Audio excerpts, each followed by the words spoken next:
प्रेमी भाई बहनों, एक महात्मा जी थे। महात्मा जी सब छोड़ छाड़ करके और जंगल में चले गए। कहा जा करके हम जंगल में तपस्या करेंगे। अपने घर को छोड़ दिया, सब कुछ छोड़ छाड़, जमीन जायदाद छोड़ दी। 2 लंगोटी लेकर के महात्मा जी जंगल चले गए। गांव वालों ने प्रार्थना किया कि महात्मा जी हम आपकी यहीं पर झोपड़ी बना देते हैं, आप यहीं पर रुक जाओ, हम आपकी सेवा करते रहेंगे, आप भगवान का भजन करना, हमको भी आशीर्वाद देना। महात्मा जी ने कहा अच्छा ठीक है बच्चा, तुम इतनी फरियाद करते हो तो मेरी यहीं पर एक झोपड़ी बना दो नदी के किनारे, हम यहीं बैठ करके भगवान का भजन करेंगे। खैर सवेरे महात्मा जी झोपड़ी बनी, सब तैयार हुआ, महात्मा जी उसमें रहने लगे, भगवान का भजन करने लगे। समस्या इस बात की थी, महात्मा जी सवेरे उठते थे, अपनी लंगोटी को सुखाने के लिए रख देते थे, तो बेचारे महात्मा जी की लंगोटी चूहा काट जाते थे। अब बेचारे महात्मा जी बड़े परेशान, करें तो करें क्या, महात्मा जी की लंगोटी चूहा काट गए। महात्मा जी ने गांव वालों से कहा भाई यहाँ पर चूहे बहुत हैं, इसका तुम थोड़ा इंतजाम करो।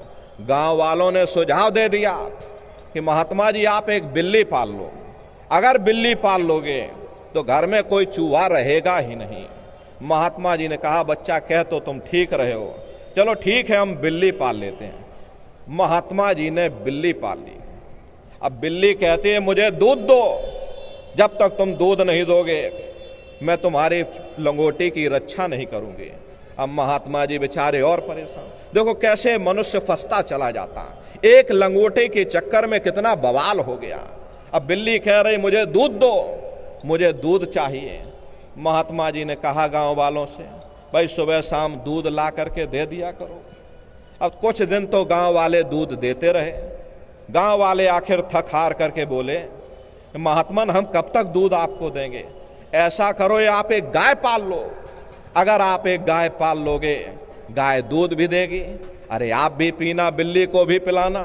महात्मा जी ने कहा बच्चा तुम ठीक कह रहे हो, लाओ एक गाय ले आओ। गाय भी आ गई। अब गाय को चारा चाहिए। अब ये और परेशानी शुरू हो गई।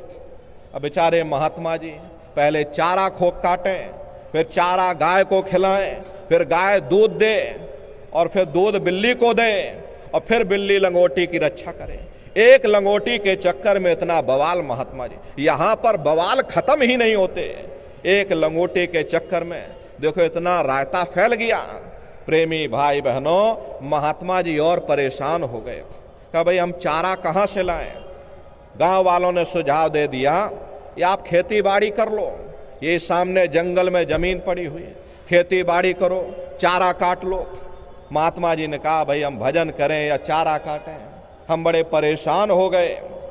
गांव वालों ने सुझाव दे दिया महात्मा जी गांव में एक विधवा औरत है, वो आपकी सेवा करती रहेगी, आप उसको बुला लो अपने पास, वो चारा भी काटेगी और दूध भी दुहेगी और दूध आपको भी पिलाएगी और बिल्ली को भी पिलाएगी। महात्मा जी बोले बच्चा ठीक कह रहे हो। अब एक और विधवा औरत आ गई, तो कुछ दिन बाद गांव वालों ने कहा कि महात्मा जी इस औरत से आप शादी कर लो, क्योंकि गांव में तरह तरह की चर्चाएं चलती हैं, हमको अच्छा नहीं लगता। अब महात्मा जी बेचारे शादी कर लिए, 2-4 बच्चे भी हो गए। एक लंगोटी के चक्कर में आए थे हरि भजन को, ओटन लगे कपास। प्रेमी भाई बहनों, यही हालत जीवों की है। जीव संसार के बंधनों में इतना फंसता चला जाता, इतना उलझता चला जाता, उसे स्वयं पता नहीं चलता मेरा समय कब गुजरता जा रहा। जवानी आई बुढ़ापा आया, यह भी बीते दुख में सब दिन, वृद्ध अवस्था आई छिन छिन, धीरे धीरे ये समय गुजरता चला गया। अज्ञान अंधेरा अति घट छाया, लोक गया पर लोक गवाया, न जाने कितने युग युगांतर तक अलग अलग योनियों में भटकने के बाद तब बड़े सौभाग्य से तुम लोगों को ये मनुष्य शरीर मिला। और इसीलिए मिला कि चलो ठीक है अब की बार तुमको मौका दे रहे, तुम भजन कर लो, भक्ति कर लो, तुम अपनी जीवात्मा का कल्याण करा लो। लेकिन ना भजन किया, ना भक्ति की, ना लोक के रहे, ना परलोक के रहे, ना घर के रहे, ना घाट के रहे, यह भी बीते दुख में सब दिन, वृद्ध अवस्था आई छिन छिन, धीरे धीरे समय गुजरता चला गया, अब बुढ़ापे की अवस्था आ गई। अब ये इंसान बूढ़ा हो गया। अब घर में कोई बात कहता है तो यही बच्चे कच्चे नाती पोता पंती संती इसकी बात पर तवज्जो नहीं देते, कहते बूढ़ा आदमी है बोलता रहता है। ये सुन सुन करके बेचारे इंसान का हृदय दुखी होता चला जाता, सोचता है, मन ही मन विचार करता है, मैंने अपना पूरा जीवन इन बच्चों कच्चों के लिए, नाती पोता पंती संती के लिए गुजार दिया, आज वही औलादें हमारी बात को नजरअंदाज कर रही। प्रेमी भाई बहनों, ये समय बुढ़ापे का बड़ा कष्टकारी होता, प्रेमी भाई बहनों, बड़ा ही दुख दर्दमय होता है। इंद्रियां शिथिल पड़ जाती हैं, आंख से दिखाई नहीं देता, जवान लड़खड़ाने लग जाती है, हाथ पैर कांपने लग जाते हैं, याददाश्त कायम नहीं रहती। अब जिसे खुद की सुध ना हो वो भगवान की सुध क्या करेगा। जम के दूत घेर चौफेरा, निक्षय प्राण छोड़ के डेरा। धीरे धीरे बुढ़ापे का समय गुजरता चला जाता। एक समय ऐसा आता है मौत का समय, और यमराज आते हैं, यमदूत आते हैं, तो भाई फलाने राम सिंह तुम डेरा खाली करो, तुम्हारा समय पूरा हो गया, निकलो तुम बाहर इस किराए के मकान से। इतनी दहाड़ सुन करके प्रेमी भाई बहनों, ये जीव अचेत हो करके गिर जाता, जीवात्मा को खींच करके शरीर से बाहर कर दिया जाता, ये शरीर हमारा मिट्टी हो जाता।